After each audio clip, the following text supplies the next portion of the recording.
No one ever noticed the woman who kept the office alive. When the last monitor went dark and the city lights outside flickered in the glass, she would appear, quiet as air, steady as time. Her name was Lena.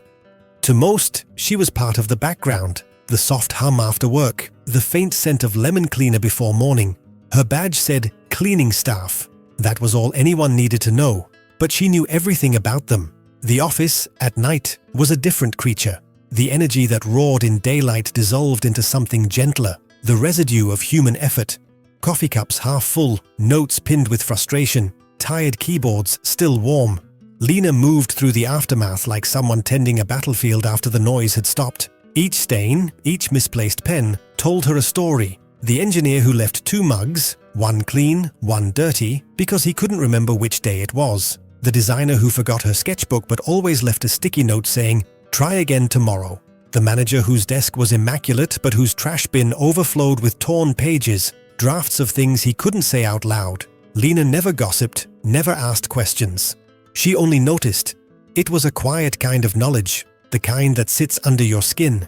Sometimes she felt like she was the only person who saw the invisible threads holding everything together, the small rituals, the moments of weakness, the human chaos behind professional calm. By cleaning, she wasn't erasing, she was restoring. And in a world obsessed with progress, restoration was its own kind of rebellion. One early morning, before sunrise, she arrived to something unusual. Noise. The office was already full, lights on, voices raised, tension thick in the air. She stood in the doorway, mop in hand, invisible as always. People were shouting over each other. A major presentation had failed, the slides gone, the backup missing. The new investor was furious, his tone sharp enough to cut the silence. "Who's responsible for this mess?" he demanded. No one answered. Everyone avoided his eyes. Lena's gaze drifted to the long conference table. Coffee spilled, papers scattered, and under one of the mugs, something small and silver glinted. She stepped forward quietly, lifted the mug, and found a flash drive, half stuck in a puddle. She wiped it with her cloth and said softly, "Maybe this is what you're looking for." The room froze. Someone grabbed it, plugged it in. A moment later, the missing presentation appeared on the screen, perfectly intact. Relief swept through the room like air rushing into lungs after drowning. The investor's anger melted into a polite smile. "Good save," he muttered. No one thanked Lena directly, but the next morning she found a steaming cup of coffee waiting by the entrance. It wasn't much, but it was the first time the office had ever said "we see you," even without words. Weeks passed. The crisis was forgotten. The office returned to its usual rhythm, ambition by day, exhaustion by night. One evening, while Lena cleaned the glass walls, she overheard a meeting in progress. The manager's voice was light, almost cheerful. "We've been looking into automation, robotic cleaners, scheduling software, even scent diffusers. It'll save us thousands a year." Someone chuckled. "Guess the night ghost's out of a job, huh?" Lena's hand paused mid-swipe. She smiled politely when someone glanced her way, then turned back to her work. But inside, something hollow opened. It wasn't anger, it was clarity. She realized that no matter how well she worked, her invisibility made her replaceable. That night she didn't leave when her shift ended. She sat at an empty desk and looked around. The space was quiet, but it pulsed with memory. Chairs turned toward screens, papers left mid-thought, signs of people who forgot to breathe. She reached for the office sticky notes and began to write. Not letters, not complaints, just reminders. Rest is part of progress. Thank you for locking your laptop this time. You're allowed to go home. Kindness counts too. She left them scattered. One on a monitor, one near the coffee machine, one tucked under a mousepad. At first, people thought it was a joke. Then, curiosity took over. Every morning, they searched for new notes. No one knew who wrote them, but the messages started to shape behavior. Desks stayed cleaner. Tempers softened. The office, that fast grinding machine, began to breathe. Lena noticed it too. When people arrived, they smiled a little more. When they left, they said goodnight to each other. A small miracle. Without realizing it, she'd built a culture out of care. But progress, as always, didn't care for tenderness. The robots arrived 2 months later, silent, silver, perfect. They glided over the floors where she once walked. The manager avoided her eyes when he called her into his office. "It's nothing personal, Lena. You've been wonderful, really. But technology moves forward." He offered a polite smile and a printed reference letter. She nodded, accepted it, and said nothing.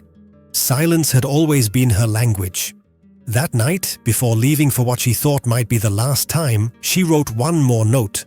Not for a desk, not for a colleague, for him. "You can replace my work, but not what it gave you. A robot can clean your floor, but it won't notice when your people start to break. It won't hear the silence after a fight or see the fear in late-night eyes. I haven't just cleaned your office, I've kept it alive. Keep your machines, but let me keep what they can't, the human part." She left it on his desk, folded neatly beside the reference letter, and walked out. 3 days passed. She didn't come back. No one mentioned her name. Then, on the 4th morning, a new sign appeared near the entrance.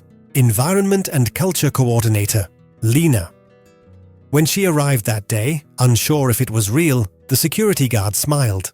"They said you have a new schedule, 9 to 5 this time." Her pay barely changed, but her purpose did. She wasn't the invisible cleaner anymore. She was the person who noticed what no one else did. At first, her new role confused people. She wasn't their manager, she wasn't HR, and yet she made everything work smoother. She reminded them of birthdays, left fruit on the late worker's desk, adjusted the lights when meetings ran too long. Her notes continued, now openly, now with her name at the bottom. And slowly, something strange happened. Other people started leaving notes too, for her, for each other. Then came the backlash. A new executive joined the team, sharp suit, colder eyes. He didn't like unstructured behavior. One afternoon he called Lena into his office. "These notes of yours," he said, holding a handful. "They're sentimental, distracting. This isn't a therapy center. It's a business." She stood quietly, hands clasped, and asked, "Do you want me to stop?" He hesitated. "I think we've outgrown this kind of thing." When she left his office, she could feel the air tighten again. That night, she found the trash can full of torn notes, hers. It was like seeing her own reflection shredded. For a moment, she almost gave up. But as she bent down to pick up the pieces, she noticed one wasn't torn. A single note sat untouched on the desk beside the bin. It read, "You matter more than your numbers." And below, someone had written in pen, "Don't stop." The next morning, she came to work as usual. Nothing was said, but something was different. Employees began taping their old notes to their monitors again. The programmer wore one in his badge holder. The executive who'd complained found one on his desk, unsigned, but simple. Leadership is also listening. No one admitted to leaving it there. Lena didn't ask. She simply smiled and kept going. Over time, her quiet rebellion became company culture. The investor who once demanded perfection visited again and said, "There's something different here. People actually seem happy." The manager replied, "We stopped cleaning the place. We started caring for it." Lena said nothing. She just smiled and refilled the coffee pot. Months turned into a year. The company grew, but the notes stayed. No longer just hers, they were everyone's. New interns left them for senior staff, programmers left them for accountants. The once cold executive left one on her desk that said, "I was wrong." One night, long after everyone had gone home, Lena made her final round. The robots hummed quietly, resting in their charging docks. The office was clean, spotless, glowing under the city's neon reflection. She turned off the lights one by one until only the window's soft glow remained. Then she saw it, a small sticky note on her own desk, written in careful handwriting she didn't recognize. "Thank you for teaching us to notice." She read it twice. Then she sat down, looked around the empty office, and smiled. For the first time in years, she allowed herself to rest. The city outside buzzed with its usual rhythm, fast, loud, automated. But inside, the silence felt alive. Maybe that was the real victory. Not a title, not recognition, but the quiet knowledge that she had changed something permanent. Not the floors, not the furniture, the people. She'd taught them to see each other. And that was the contract that truly mattered. Not written in ink, but in habit, in care, in attention. The kind no machine could ever sign, and no progress could replace.